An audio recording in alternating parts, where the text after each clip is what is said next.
Hello সবাইকে, কেমন আছে সবাই? আমি লিপসা, আমার চ্যানেলে আবারও সবাইকে স্বাগত জানাই। পার্ট 4 মানে রাত্রিবেলা যে পার্টিটা অ্যারেঞ্জ করা হয়েছিল সেই সংক্রান্ত ভিডিও নিয়ে চলে এসেছি। তো সবাই তো মোটামুটি সেজে গুজে রেডি হয়ে গেছি। তার পিছনের গল্পটা কিছু আলাদা ছিল। দুটো বাচ্চাকে মানে রেডি করে নিয়ে আসা, নিজে রেডি হওয়া খুব চাপের বিষয় ছিল। আর যেহেতু আমার বাড়িটা একটু কাছাকাছি, আমার বাপের বাড়ি, তো মা আমার বাড়ির আত্মীয়রা আমার বাড়িতে চলে গেছিলো, যার জন্য হেল্প করারও কেউ ছিল না। তারপর বোন এলো, তারপর আমরা দুজনে মিলে রেডি হয়ে বেবিদের রেডি করে নিয়ে চলে এসেছিলাম। অলরেডি তার আগে অনেক গেস্ট চলে এসেছিলো।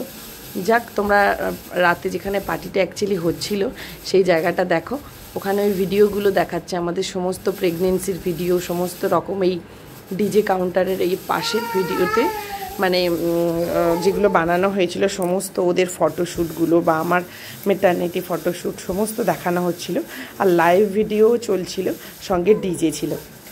স্টলের মধ্যে ছিল ফুচকা, পকোড়া, নানা রকম ভেজ পকোড়া, পনির সাটে, তারপরে coffee, lassi, ice cream, Thums Up, তারপর মকটেল, পান, বিভিন্ন রকমের স্টল ছিল। আমি সমস্তটা আলাদা আলাদা করে গিয়ে দেখাতে পারিনি। তোমরা বুঝতেই পারছো দিনটা কেমন চাপের ছিল আমার জন্য। তো ওভাবে আর করা হয়নি। আমি তো আর প্রফেশনাল ব্লগারও নই, বা শিখছি কিভাবে কি করে। যাই হোক, এই দুটো বেবি নিয়ে ওই দিনটা খুব সমস্যা হচ্ছিল। কিছু বলতে চাও? তুমি কি কিছু বলবে? কিছু বলবে না? তাহলে ডিস্টার্ব কেন হচ্ছে? তুমি খেলা করো না। যাক, তোমরা বিরক্ত হয়েও না, এভাবেই আমাকে সামলাতে হয়। ভয়েস দিতে দিতে ও খুব আওয়াজ করছিল, তাই ওর সাথে একটু কথা বললাম। তোমরা দেখতে থাকো। আমি একটু মিউজিক দিতে পারিনি, কারণ কপিরাইট এসে যাবে, যার জন্য। তো আমরা এত নেচেছি যে আমাদের একটা ফটো নেই, জানো। পরে ভাবছি যে আমাদের একটাও ভালোভাবে কাপেল ফটো, সমস্ত রকমের কোনো ফটোই মানে তোলা হয়নি ঠিক করে। যে ফটো তোলার মতো মানে ইচ্ছেই ছিল না কারণ এত নাচে আমরা বেভোর হয়ে গেছি। হ্যাঁ, এত নেচেছি। তো আমার বোন তো পরে কাঁদছে, পরে যে যা আমার একটা ভালো ফটো নেই, বাচ্চাগুলোর সঙ্গেও নেই, তোদের সঙ্গেও নেই, ভাল লাগে না আমার, হ্যানা টানা এই সব কাণ্ড। তো খুব এনজয় করেছে সবাই, খুব এনজয় করেছে।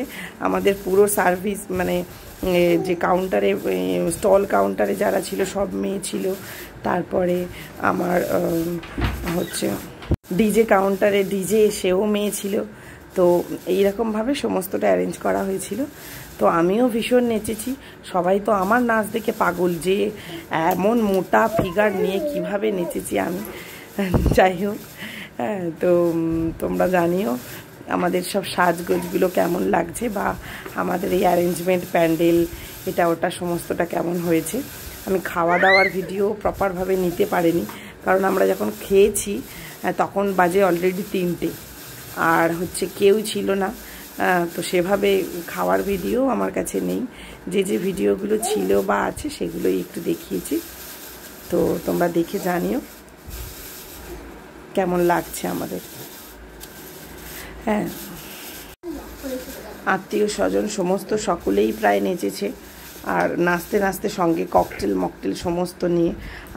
আমার একটা ননদ আছে, তো আমরা তো সবাই খুব এনজয় করেছি। সবাই তো প্রথম থেকে, আমার এই ননদটা তো প্রথম থেকে শেষ পর্যন্ত নেচেছে।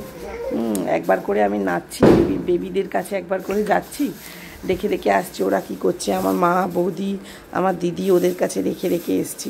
খাওয়ানোর সময় হলে ওরা তো বেস্ট ফিডিংয়ে ছিল, পুরোটাই বেস্ট ফিডিংয়ে। তো আমি একবার করে গিয়ে খাইয়ে আসছি, দিয়ে আবার নাচছি, এই করছি। তো এভাবেই আমার দিনগুলো ওই দিনের সন্ধ্যাটা কেটেছে। আর হচ্ছে এইটা হচ্ছে পুরো ডিজে কাউন্টারের ওইখানটায়। তো তোমাদের ভালো লেগেছে কিনা দেখতে জানিও যে কেমন লেগেছে। আর আমার এই ব্লগগুলো কেমন লাগছে অবশ্যই তোমরা জানিও, ব্লগ ভিডিওগুলো কেমন লাগছে। বাচ্চাদের যখন ভিডিওগুলো দেবে ফটোগ্রাফি, আমাদের ফটোগ্রাফার, তো ওই ভিডিও, ট্রেলার, তারপরে রিলগুলো পোস্ট করব, তো তোমরা সেগুলোও দেখো। আর একটা মজার ঘটনা হচ্ছে, আমাদের এই যে ককটেল কাউন্টারটা হয়েছে, তো ওরা পরে জানালো যে এত মানে ফিমেল স্টাফ এত খেয়েছে, মানে মেয়েরা আর কি মকটেল এত খেয়েছে যে ছেলেদের থেকেও বিট করে দিয়েছে মেয়েরা মকটেল খেয়ে। তো এগুলো কিন্তু যারা নাচছে, আমার বোন, আমার ভাগ্নিরা, ওরা সবাই নাচছিল। তো এরা বিনা মকটেলেই নাচছে।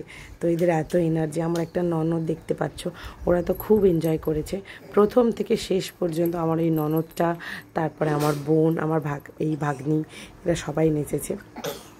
তো এরা তো খুব এনজয় করেছে ডিজের জন্যে। খাওয়া দাওয়া যেখানে হয়েছিল সেখানেও খুব মজার ব্যাপার হচ্ছে, সেটা হচ্ছে আমাদের এখানেই এটা হয়। তো খাওয়ার আগেই সবাই টেবিলের পাশে গিয়ে দাঁড়িয়ে থাকে। জানি না তোমাদের সঙ্গে, তোমাদের আশেপাশে কখনো এরম ঘটনা দেখেছো কি না। তো আমার তো মাঝে মাঝে খুব রাগও লাগে, আবার হাসিও পায়। আরে ভাই, আর একজন তো খাবে, তো তার জন্য তো একটু ওয়েট করে যাও, মানে তার খাওয়াটা কমপ্লিট হোক তবেই না তুমি ঢুকবে।